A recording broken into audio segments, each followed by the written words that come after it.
about being in the right place at the right time. The superintendent looked at me and said, I need you to do this for me. That led to me going into HR as assistant director, then executive director, then assistant superintendent. So it was a full circle moment. And I retired. I've been retired 15 years. I retired on my birthday, June 30th. Hey. I used to get laid off on June 30th, get that little letter. You know, your service are no longer needed effective June 30th. I said my birthday. But we always would be called back. Then I had the honor of retiring June 30th, 2010, after 33 years of service to East St. Louis School District. I loved working there, East St. Louis. Not being from here, people used to always say, why are you working in East St. Louis? And I'm saying, why not? Why not? It's a wonderful city. It gets bad publicity. Thomasina's brother, we worked together in East St. Louis. And it was just wonderful. And right now, I've been retired. And one thing about retirement is you can't stop.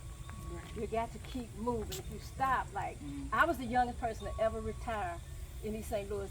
They were knocking on doors, you know, because they wanted all the top-heavy people to retire. They didn't even get to my door. I called the state of Illinois. I said, look here, what I need to do. And the book, when I got hired, was destroyed by the sprinkler system. So it took all day one day. And I kept talking to the state, right? This do it. They said, no, this is not good enough. Start at 10 o'clock in the morning. Then they said, do this. I go back, girl, we don't have this. We don't have this. Okay.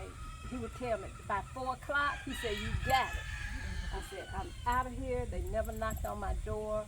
They said, well, you're too young. Don't let them push you out the door. I said, girl, they didn't even talk to me.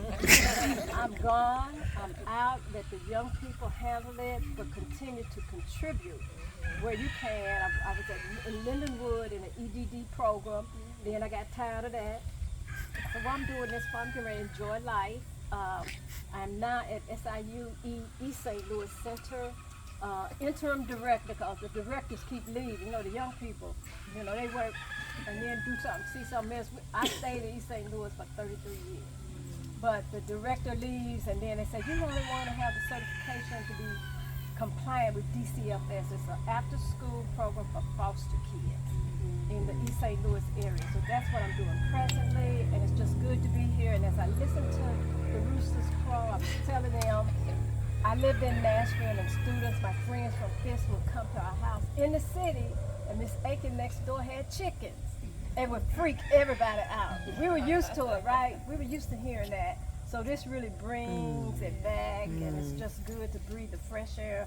Like you say, so much is going on. You wake up, you're depressed.